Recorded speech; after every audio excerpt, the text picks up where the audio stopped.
Le sélectionneur des éperviers, Nibo Médaré, a dévoilé ce jeudi 13 mars 2025 en conférence de presse la liste des joueurs convoqués pour affronter la Mauritanie et le Sénégal. Pour les 5e et 6e journées des éliminatoires de la Coupe du Monde 2026, le sélectionneur a fait appel à 25 joueurs, dont 5 locaux. Jules Aziamale, CDF Aknour, Ouro Aïeva Hamdan de l'ASK, Bodé Abdul Sabour de l'ASCO, Bassitou Madougou de l'AS Bina et Mourou Youssouf de Gomido FC. Un choix apprécié par le journaliste sportif Langui Pierre. Nous avons vu qu'il a au moins fait confiance à certains locaux, ce qui n'est pas d'habitude fait. Donc c'est déjà un départ, ça montre que le championnat est en train de venir quelque part, ça a commencé par porter les fruits. Et même si, il faut bien le dire, Avatar vient de partir il y a quelques semaines seulement. Donc, si on va considérer les locaux, ça doit faire 6 au lieu de 5. Donc, c'est la première analyse. En deuxième position, nous voyons un peu sur sa liste les gardiens qu'il a cités.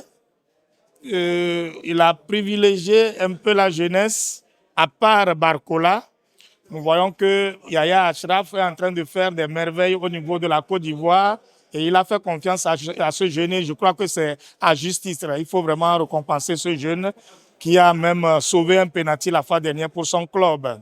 Si nous venons un peu au niveau de l'attaque, oui, nous voyons qu'il a fait confiance à ceux qui sont en train de montrer qu'ils sont en forme aujourd'hui.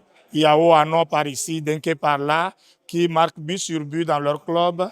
On espère que déjà cette colonne vertébrale permettra à Daré de pouvoir faire un bon tournoi, une bonne suite de qualification de la Coupe du Monde. L'ossature de l'équipe reste assurée avec des cadres comme le capitaine Diène Dakonam, Karim Derman, Kevin Denke et Alexis Romao. Confiant, le sélectionneur togolais espère décrocher 2 victoires. Cependant, l'absence de joueurs clés tels que Roger Aroulou, Khaled Naré et Fodolaba, tous blessés, pourrait compliquer la tâche des éperviers. Pour le journaliste sportif Edem Atipoé, ces absences risquent de peser lourd sur les chances de qualification du Togo. Déjà que le Togo est est 4e plutôt avec 3 points, où il accuse déjà 7 points de retard sur le premier qui est le Soudan, où on cherche seulement un qualifié pour la phase finale de la Coupe du Monde. C'est compliqué pour le Togo. Maintenant, pour les attentes individuellement, la Mauritanie, par rapport au visage que cette formation a montré lors de la dernière CAN en Côte d'Ivoire en 2023, c'est compliqué pour le Togo de jouer cette formation. Et le Sénégal, qui aujourd'hui est l'un des grands favoris de ce groupe B, c'est très compliqué pour le Togo d'aller chercher cette formation des Lions de la Teranga chez eux. Et à domicile, ici, face à la Mauritanie, il y a de la place. Mais est-ce que cette place est pour aller chercher la qualification pour la Coupe du Monde?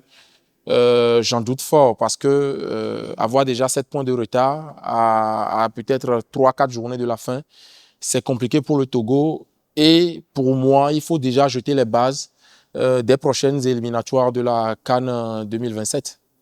Pour rappel, le Togo reçoit les Mourabitounes de Mauritanie au stade de Kégué le 22 mars 2025 pour la 5e journée des éliminatoires. 3 jours plus tard, les éperviers se rendront au stade Abdoulaye Wade pour affronter les Lions de la Teranga du Sénégal lors de la 6e journée.